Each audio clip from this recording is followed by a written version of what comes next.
25 años han pasado desde el lanzamiento de uno de los álbumes más influyentes de la primera década de los 2000, Is This It de The Strokes. Esto es Discos de Mente.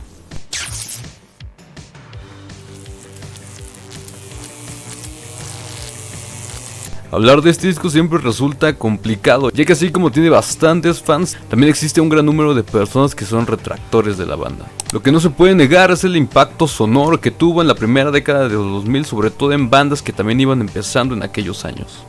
Hoy en día The Strokes puede gustarte o no, puedes considerarla una gran o pésima banda, pero la verdad es que el lugar que tienen se lo han ganado por sus propios méritos. La historia de la banda es bastante simple y se puede resumir en 5 jóvenes neoyorquinos bastante adinerados que buscaban hacer su propia banda de rock.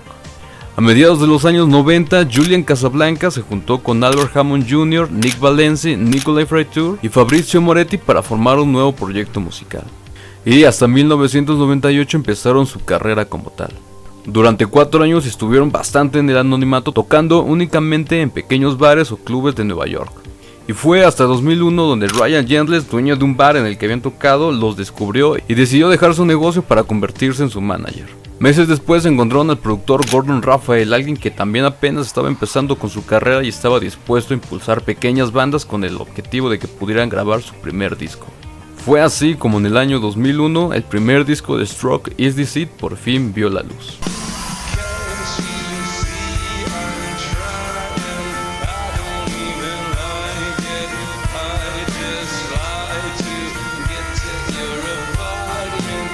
El disco es bastante sencillo de oír, ya que al ser una banda primeriza, el sonido no varía tanto entre cada canción. El álbum contiene en total 11 canciones, de las cuales una tuvo que ser eliminada después del acontecimiento del 9/11. Específicamente, la canción que se retiró fue New York City Cops, una canción que aludía o hacía énfasis a la ineptitud o poca eficacia que tiene la fuerza policial en esa ciudad.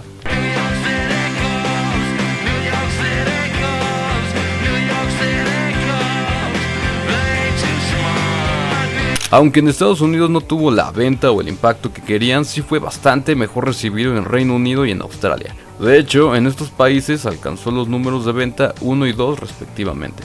Con el paso de los años creo que los sencillos o singles que contiene este disco han bajado bastante más de popularidad, pero a su vez el disco se ha vuelto más famoso en conjunto. Es decir, que ya no tiene solo 1 o 2 éxitos, sino que el álbum se considera exitoso por sí mismo. Pero en esos tiempos, en los años 2000, las canciones que más sobresalían de este disco eran Last Night,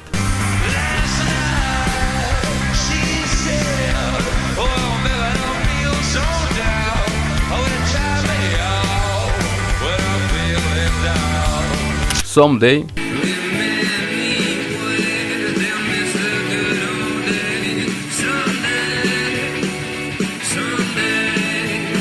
e Is This It, la canción homónima a este disco. En general, The Strokes no es una banda que sobresalga mucho por la experimentación sonora que pueden tener en sus discos, ya que incluso los instrumentos que usan para tocar en vivo son casi siempre los mismos que usan también para tocar en estudio.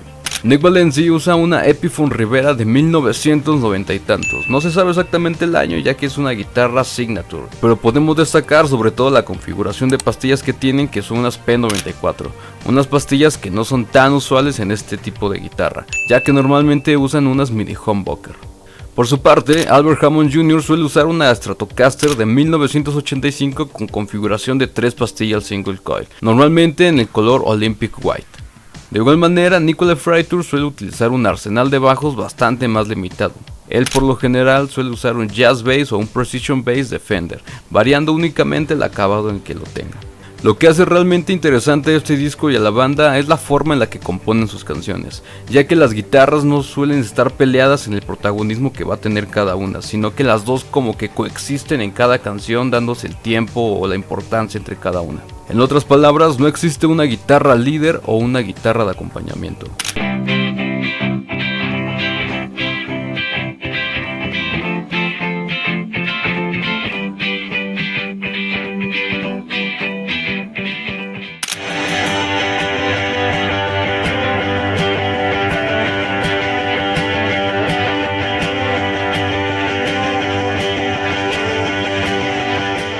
La producción de la batería también es bastante peculiar, ya que si bien no es la gran cosa, sí tiene cosas que podemos destacar, sobre todo en la afinación de los tambores o la ecualización que se le dio en la postproducción, ya que suele estar ubicada más en los medios o agudos, lo que hace que tenga un sonido más brillante. Y si bien esto no es nuevo ni están descubriendo ningún tipo de sonido, sí es interesante resaltarlo para saber por qué la banda suena tan bien en conjunto. Aunque solo parezcan golpes, este disco logra que reconozcas las canciones solo con escuchar el intro de la batería.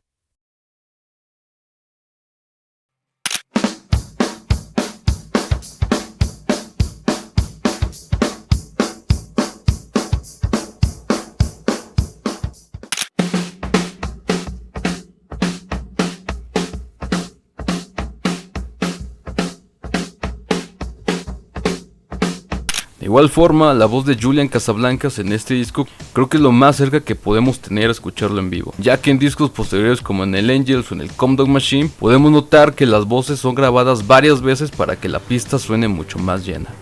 Last night, she said, oh, baby, I feel so down. Oh, it turned me off when I feel left out.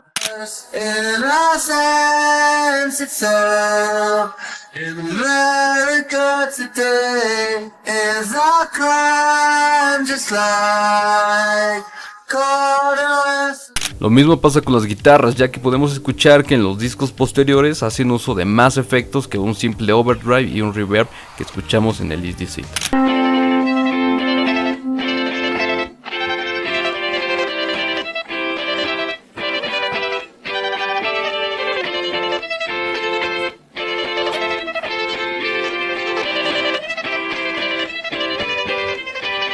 Contextualizando un poco el momento en el que sale este disco, la escena musical en aquellos años no estaba tan dispersa como ahora. No existían bandas de diferentes géneros tomando los escenarios o las listas de popularidad o de ventas. En cuanto al rock, el foco estaba más centrado hacia el género nu metal que se había gestado desde los años 90 tras la partida o la decadencia del grunge.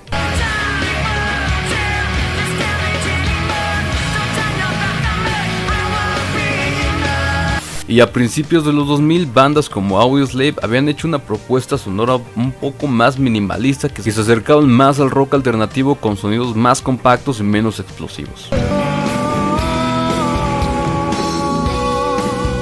Además de que en palabras de otros músicos como Brandon Flowers de The Killers o Alex Turner de Arctic Monkeys, este disco sirvió como inspiración para que ellos pudieran seguir o empezar sus propios proyectos musicales. Constantemente cuando nuestra banda estaba comenzando.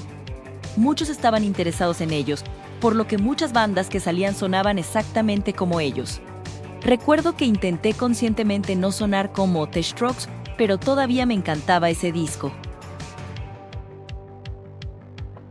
Si bien este disco hoy en día no ofrece nada nuevo, en el momento en el que salió parecía ser el exacto para que liderara un movimiento que hoy en día conocemos como indie rock. Sobre la portada existieron dos diferentes, la primera o la original, que fue esta, en la cual se muestra un cuerpo femenino desnudo con un guante de látex sobre él. Con esa portada se iban a limitar bastante más las ventas del disco, ya que al ser una banda relativamente nueva necesitaban algo que no fuera tan censurable por las disqueras. Y es así como también después del incidente del 9/11, la portada fue cambiada por esta otra, la cual se muestra como unas partículas subatómicas en una cámara de burbujas, misma que incluso se dice a Julian Casablancas le gustaba más. Al final creo que la magia de este disco recae sobre todo en la originalidad y la actitud que tuvieron los cinco al componer las canciones, tomando inspiración del sonido grunge de los años 70 como...